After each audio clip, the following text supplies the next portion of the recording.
Wednesday, January 28th, 2026. Silver is trading around $111. And already that number should feel wrong in your mouth, like you're saying it too casually, because this isn't a normal rally, and it isn't even a normal panic. Earlier this morning, silver pushed back toward $115 per ounce, only 2 days after printing a nominal all-time high of $117.75 on Monday, January 26th. Now rewind 4 days. Last Thursday, January 22nd, silver touched $90.84. In less than a week, the market didn't climb. It detonated, roughly a $27 surge in 4 sessions, and then after setting the highest price in its recorded history, it turned around and marched right back toward the scene of the crime. That is not what healthy price discovery looks like. That is what a system looks like when sellers have stopped behaving like sellers and buyers have stopped behaving like rational actors. Most people will stare at the chart and call it volatility. They'll blame momentum funds, options gamma, or a headline that spooked the market. But the story is simpler and more disturbing. The Thursday dip to $90 wasn't Teehee weakness. It was a trapdoor. It was the last cheap print before reality forced its way into the open. The money that matters, the money that moves metal, not paper, treated that dip like a clearance sale. Then Friday arrived and put the entire market on notice. Silver didn't grind up, it ripped. It opened near the mid-90s and closed around $102.97. Slicing through the $100 psychological barrier like it wasn't resistance at all, but a thin sheet of glass. And inside that 24-hour sprint, the market tested levels above 103 and found something that should never happen in a commodity market with available supply. It didn't find sellers, it found more buyers. And that's the pivot, because once you accept that sellers aren't showing up, the whole move reads differently. Monday didn't open like a normal continuation. It opened like the market was trying to catch up to private reality that had already moved over the weekend. By the time official trading resumed, silver wasn't negotiating, it was being chased. From the Monday open around $105, the price spiked to $117.75 intraday, an almost unbelievable range, printing the highest nominal price in history. Not a slow melt-up, not a careful stair-step, a violent lunge that looks less like a trade and more like a scramble for oxygen. What causes a scramble like that? Not a retail fad, not a clever chart pattern. It happens when industrial buyers, real buyers, realize they are out of time, when budgets stop mattering, when a factory doesn't care what the ticker says, because the only number that matters is whether the metal arrives on schedule. And that's why this morning's move back toward $150 is so important. After a record spike, the market briefly consolidated in the $111, $112 region, and a casual observer might call that cooling off, but it wasn't cooling, it was acceptance. It was the market looking at triple digits and deciding this is no longer exceptional. This is the new baseline. The push toward $115 again is a signal that the same desperation that powered Monday S record has not been resolved. It's still there. It's still bidding. And at ES, still running into an uncomfortable truth, the paper price is only part of the cost. The real cost is certainty. Now ask yourself a blunt question. If this is all just speculation, where are the sellers? Why didn't the record high flush the market back down? Why did it return to $115 2 days later, as if the record was not a climax, but a rehearsal? In a liquid market with abundant metal, price spikes are invitations for supply to appear. Producers hedge, holders take profits, inventory leaks back into the system. This move is different. It looks like a market where the inventory is not for sale at any reasonable premium, because the people who control the inventory are not pricing metal. They're pricing access. And that brings us to the name sitting at the center of this chaos, JP Morgan. Not as a villain in a conspiracy story, but as the most strategically positioned gatekeeper in a supply event. The transcript is blunt about the number, roughly 151 million ounces sitting inside JP Morgan S COMEX vault system. In a world where delivery is the foundation of futures credibility, controlling the pipes matters as much as controlling the water. The deeper fear in this rally isn't just that silver is expensive. The fear is that the system is discovering that price and deliverability are separating, quietly, structurally, and maybe permanently. Here's the part most people will miss if they only watch the candles: the weekend. The market closes, screens go quiet, and retail assumes nothing important happens until Monday. But the biggest decisions in commodity supply chains rarely happen on a public chart. Over the weekend, the real negotiating happens. Private deals, back-channel supply agreements, buyers calling in favors, sellers measuring how far they can push premiums before the buyer breaks.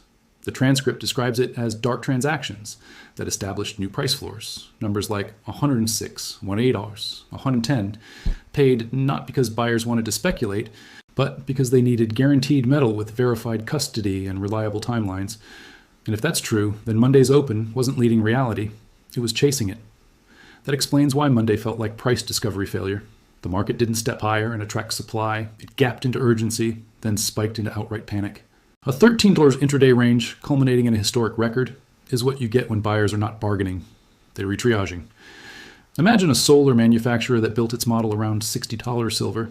They don't just wait for a pullback. When price hits 90, they tell themselves they'll find a better entry. Then Friday closes near 103, and they realize the pullback they were waiting for was the last time they were ever going to see the old world. Monday prints 117.75, and their spreadsheet stops being a plan and starts being a confession. They can hit production targets without securing metal, and they can't secure metal without paying whatever the gatekeepers demand. And that's why the consolidation around $111, $112 is not bearish.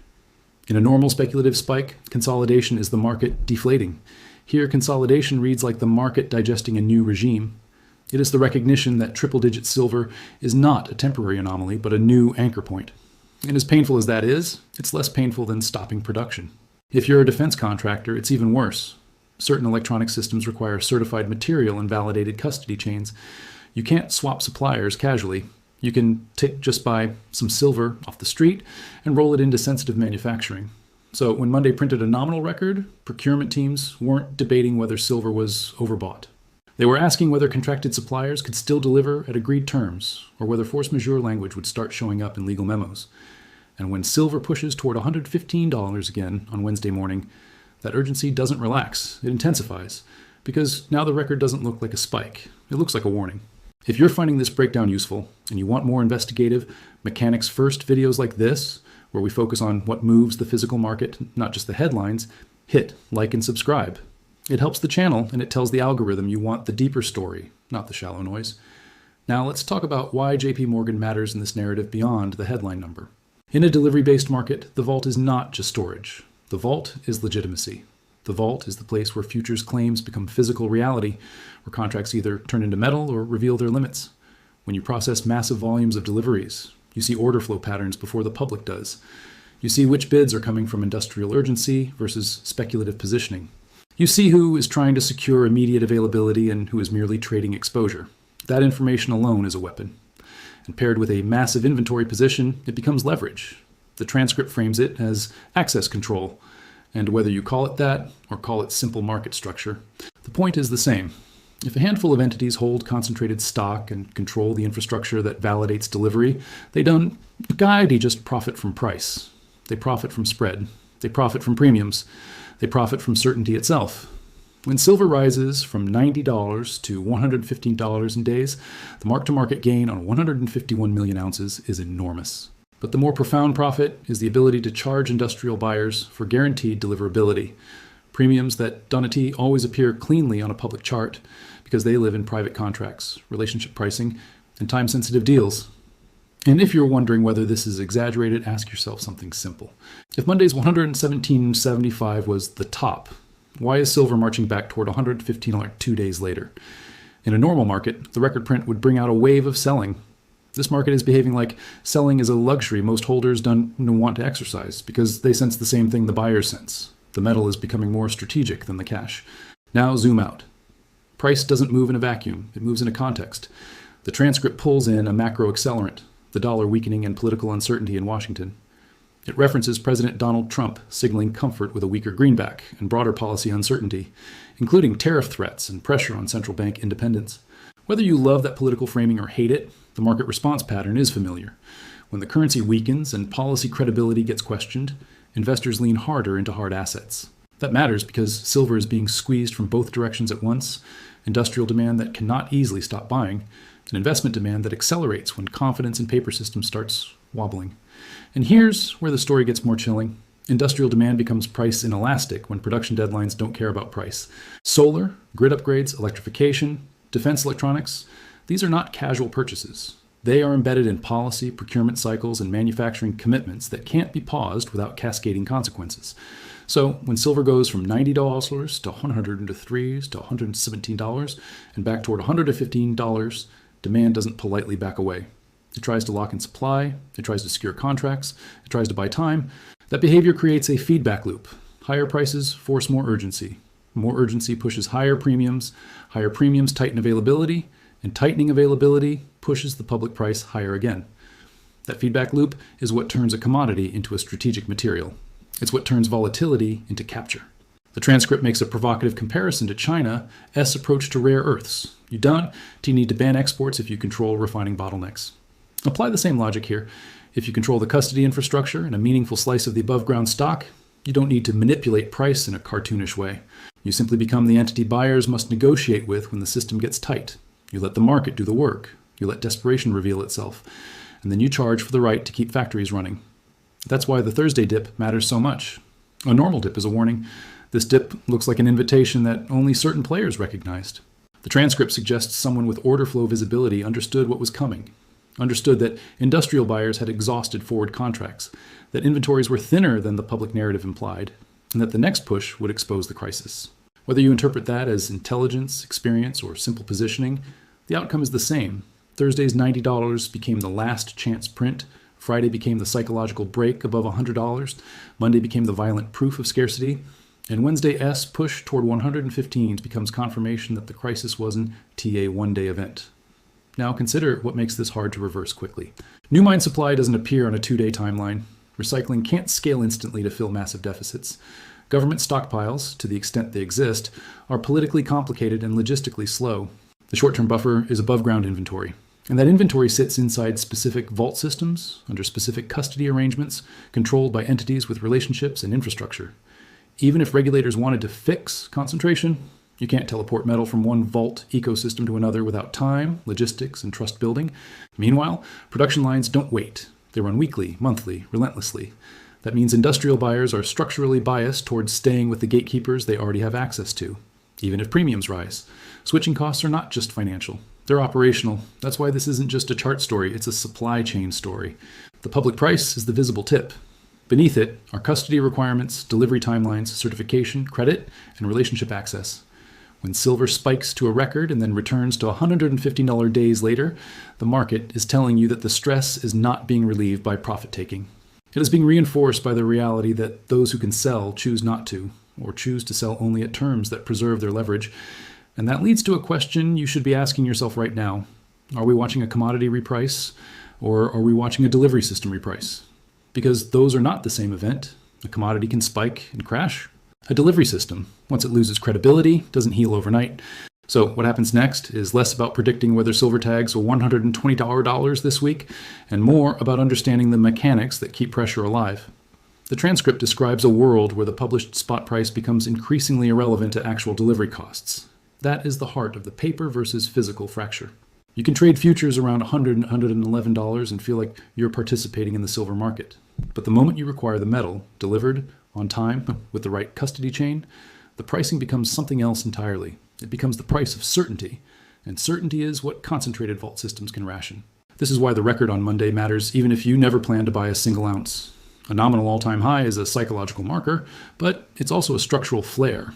It signals that the market had to go to an extreme to find even a hint of supply, and even then, supply didn't flood in and push the price back down. Then, 2 days later, the price returns toward $115, which tells you the underlying cause hasn't left. The pressure is not narrative, it's function. Industrial buyers still need metal. Investment flows still lean into hard assets as policy uncertainty rises. And the holders with inventory are learning exactly how much urgency they can monetize. Now, here's the deeper and more uncomfortable angle. This starts to look like economic power, not just market profit. Control of strategic inputs is a form of leverage in a world that is trying to electrify everything, rebuild grids, and expand defense production at the same time. When demand becomes politically embedded and supply is slow, whoever sits on the bottleneck can extract value that looks like price appreciation, but behaves like rent. And once rent extraction begins, it tends to entrench itself because the relationships formed under stress become sticky. The transcript points out how manufacturers sign long-term supply agreements during panic. Defense contractors lock in delivery relationships because security and certification make switching painful. Electronics producers validate custody chains and then keep returning to the same network. The result is that a short-term crisis can create long-term dependency. Even if prices later soften, the gatekeeper remains the gatekeeper. So here's the question that should stop you cold, and I want you to actually sit with it. If silver is now separating into two markets, paper exposure on screens and physical access through vault gatekeepers, what does price even mean in the next crisis? If delivery is the foundation of credibility and credibility is increasingly concentrated, who decides reality when the crowd demands metal at the same time? Drop your honest take in the comments, because there are two very different interpretations of what we're watching. One is that this is simply a historic squeeze that will burn out. The other is that this is a preview of a new regime where strategic materials trade less like commodities and more like controlled infrastructure. Which one do you think it is? And what is the first thing that breaks if the gap between screen price and delivery price keeps widening? Now back to the immediate mechanics, because this matters for understanding why Wednesday's push toward 115 is not random. The transcript describes volume behavior. Big volume on the Friday break, above $100, even bigger urgency into Monday's record, then consolidation, then renewed pressure. That is exactly what you'd expect if speculators took profits while industrial buyers remained in the market no matter what. Paper traders can step away, factories can't. When the buyers who must buy become the marginal bid, the market can behave in ways that look insane to anyone trained to think in terms of overbought and mean reversion. There is no mean reversion in a production deadline, and if the macro backdrop continues to feed investment demand, weakening dollar psychology, tariff uncertainty, questions about central bank independence, you get a second wave of pressure that compounds the first. Investors don't need delivery the way factories do, but they do compete for the same pool of above-ground inventory when they choose physical products, allocated storage, or delivery-sensitive instruments. Even when they stay in paper, their flow influences price, and price influences industrial urgency. That's the loop. It's self-reinforcing.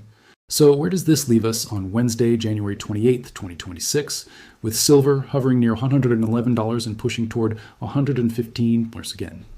It leaves us with a market that is behaving as if Monday 117.75 was not a blow-off top, but a stress test, and the system failed the test by revealing how thin real selling is. Thursday's $90.84 now looks like a different era. Friday's $102.97 looks like the moment the market admitted the old ceiling was gone. Monday's $117.75 looks like the moment panic forced a historic print. And Wednesday's renewed push toward 115 looks like confirmation that the panic didn't T-end. It just reorganized. If you want one clean takeaway, it's this. The narrative that silver is expensive is incomplete. The more accurate story is that access is expensive, certainty is expensive, and the infrastructure that converts claims into metal is becoming the center of gravity. The transcript argues JP Morgan sits at that center with roughly 151 million ounces inside the COMEX vault system. That number matters, but the control matters more. Because when you control the validation mechanism, when you can observe the flow of urgent bids, when you can measure which buyers are truly desperate, you don't just hold inventory, you hold information, you hold leverage. And in a supply event, leverage is the real asset. What reverses this quickly? That's the problem. Supply can't surge in weeks. Recycling can't magically close structural deficits on demand. And even if prices incentivize new projects, mining timelines are measured in years.